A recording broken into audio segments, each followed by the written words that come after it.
Welcome to Continuing Conversations, a podcast presented by VCU Continuing and Professional Education. I'm Connor Lobb, and on this show, I'll be interviewing different leaders in the field of continuing education. This is part 2 of my talk with Dean Broga, head instructor and dojo cho at Richmond Aikido Kai. We'll pick up where we left off from part 1, talking about some of the finer points of using the principles of Aikido in your daily life and more. This episode, again, is part 2 of a 3-parter, so please enjoy this one, and then you can catch part 3 right after on our YouTube channel. I hope you enjoy the episode. Thanks for tuning in for this part 2. Well, I'll clarify what you say. Aikido is about teaching someone that you don't want to fight them, that fighting is not the solution to problems. Well, Sensei, who was the founder of Aikido, that was one of his concepts. Fighting is not the solution to problems. He'd been in the war with Japan, with China. He then had what would be essentially called basic samurai training as far with weapons. So he had come to the conclusion, fighting is not the solution. So in Aikido, I'm trying to blend with you and convince you, I don't want to fight you. This is not how we solve problems. If I have to defend myself, I will defend myself, and I'll try to turn you in a fashion that you don't see any value in fighting me. So to your question about community, yes, Aikido is extremely communal in its nature. And as you were told, you can go anywhere in the world and train in an Aikido dojo and be perfectly safe. It's not a martial art where we prove ourselves by beating somebody else, where we prove ourselves by being the toughest guy on the block.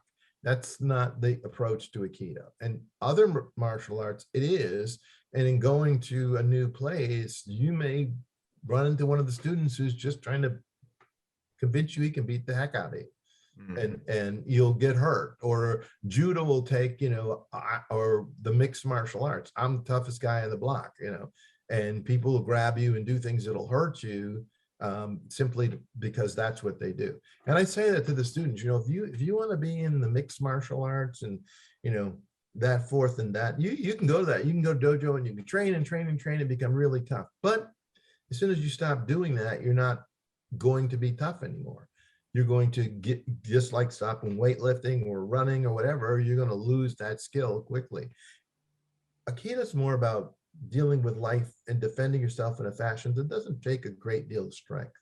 In fact, I say to my students, the major benefit you have in Aikido is you use your weight and your balance as your weapon. You unbalance your opponent and you use your weight becomes a problem for them. Their loss of balance and your weight becomes a problem for them. It's not about how hard you can throw them. I can just cut off your center of balance and cause you to fall.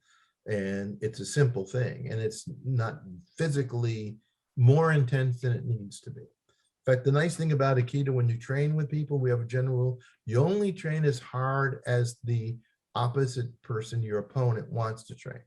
If they're a beginner and they want to be gentle, you'll be gentle.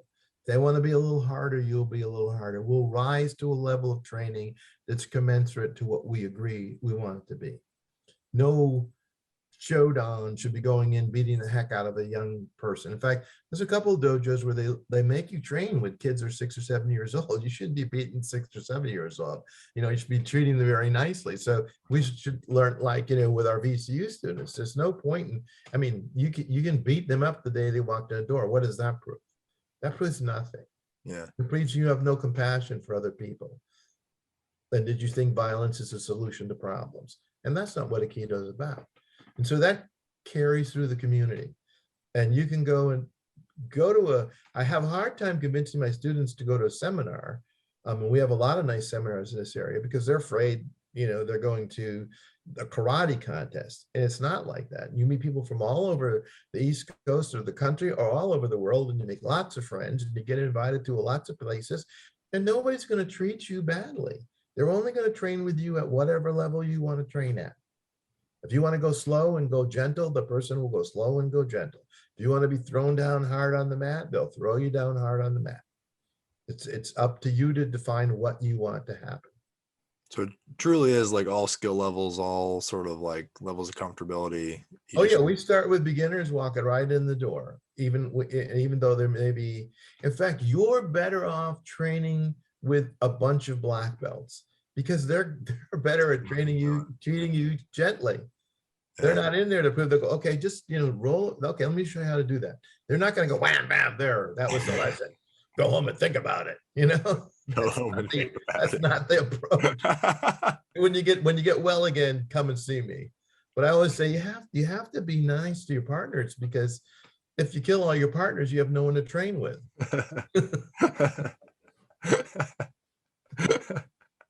So so like what so so many wonderful things I'm sure come out of Aikido, but what is your favorite thing about teaching other people Aikido? I think a lot of people have not a thought about a lot of issues. So we focus a lot on self-defense and awareness and body posture. And when we're first talking about self-defense, just positioning and so forth, it's interesting to see the light go on in people's brain, like, oh, I never thought about that. I shouldn't stand that way.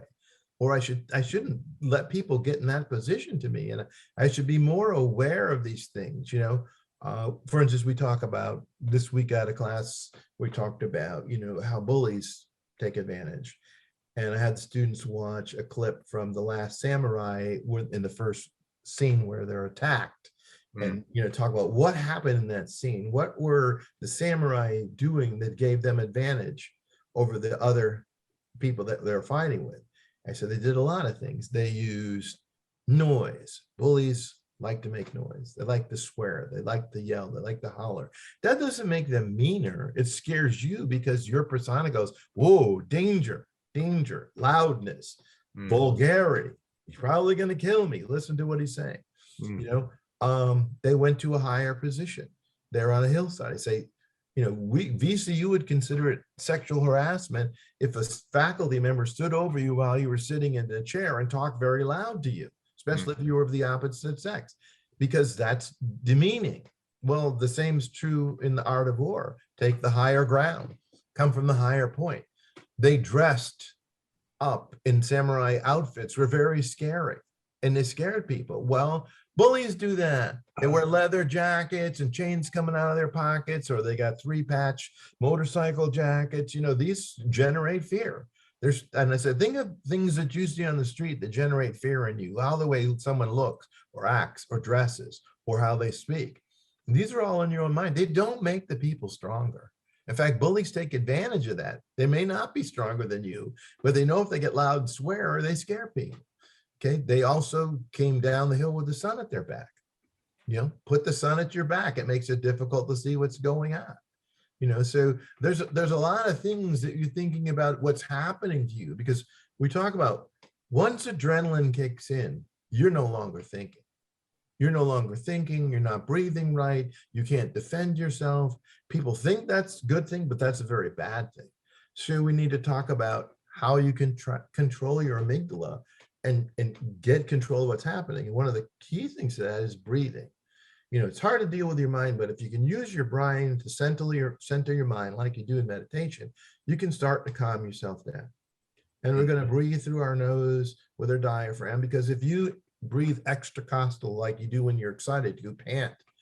The first thing you do is get excited. You get this chest breathing. You're excited. That tells your body, that goes along with your amygdala. Oh my God, I'm scared. It only gets worse. You need to calm that down. You need to calm that breathing down and focus and bring your mind in focus. You can't defend yourself if you can't think. And you're not thinking when you're running scared. And you're not going to do better at your defensive. Whatever's going to happen is going to happen. The question is how you deal with it, and learning to, and that's why I say it translates into other things, because the same situation helps in a business meeting or public confrontation or things where people will be challenging, not in a physical context, but on a mental context. So it sounds like you enjoy teaching these sort of broad ideas about how to deal with like fear in your daily life or in general that are useful to even just somebody coming in for one class. Yes, I at least to get people to think about it, because most people have a bunch of cognizant opinions about things that happen and what they should do in situations that are completely wrong. And they come from the movies or TV or whatever, and they don't even know how to throw a punch. They don't know how to defend themselves. They panic easily. And if you're going to learn anything, let's try to focus on those things as what you can come away from this class about, and maybe think about, and maybe reinforce in yourself that you need to learn more about this, or you can just be the victim. Okay, you're out there and it's happening to you. Yeah. But whatever. It's like in mindful meditation, whatever is coming up in your brain is coming up in your brain. You really don't have any control about it. Your brain just throws stuff in all the time. It's just constantly generating thoughts that may have no meaning to you at all. And so we learn to go, well, why is my brain just said that? That's stupid. Why should I focus on it? It just randomly popped up in my head. And you give it validity, and you start to focus on it. It's crazy. It's crazy. That's what we learn in meditation. That's what we're trying to learn in the dojo, in the class. Okay, I'm here, I'm calm, I'm learning to focus myself. I worked with the VCU police not the VCU, the city police for a while. I said, half you guys look like you want to start a fight the minute you walk in the door. I mean, the tension in your body and your posture is crazy. You look like the minute you walked in there, you look like, okay, I'm gonna, how are you gonna disarm a situation if your approach is so intense? Right. Your approach is so intense. You immediately cause the person you're dealing with to get more defensive because of the way you're acting. And it's really a negative thing. Yeah. And it's reinforced in a lot of police training, I think, that they should focus more on getting the person to relax, to disarming the person's concerns. And we talk about that, even in self-defense, how to deal with someone approaching you, how to keep your position from someone, how to posture yourself so that they can't get that close to you without feeling threatening. Like just putting your hand up, like, hey, what's going on? Putting your hand up, not a fist, just your hand. Between you and them, what's happening? I just came in for some water. What's going on? You look mad. I'm just getting my stuff and leaving. Don't try to confront them. Just try to turn the situation. So do not, in fact, fight fire with fire in these situations. Yeah, I mean, it's taught in other classes, but beside Aikido, in verbal confrontation of saying, my classic example, because I was on numerous university and public, state, and national committees with people who are aspired to just making the meetings impossible. They check right down. Well, we did that before. It never worked. Okay, for a person new to meetings and stuff, they're just shut down by stuff like that. They're just shut down by a statement like that. Right. Instead of saying, well, I understand you said that, but I can appreciate that, but why did you think it would work? And what kind of suggestions could you have about how we could make it work? And instead of letting bowl you over with their negativity, because they're the old guard, cranky person who's been there forever, and that somehow gives them credibility, which isn't true. Makes historical statements, that are completely irrelevant. Well, when Professor Jones was here, he said this one, that never worked, so why should we try that? What does that have to do with anything? But it's disarming, and it takes the person's presentation away from them. Thanks for listening to part 2. To hear the rest about how to deal with these sort of difficult people situations you might encounter, listen to part 3. Dean gets into it a little bit more, and we talked about even more Aikido related topics in part 3. So tune in right now to find out about that. And thanks so much for listening so far. I appreciate it very much, and I hope you've been enjoying the episode.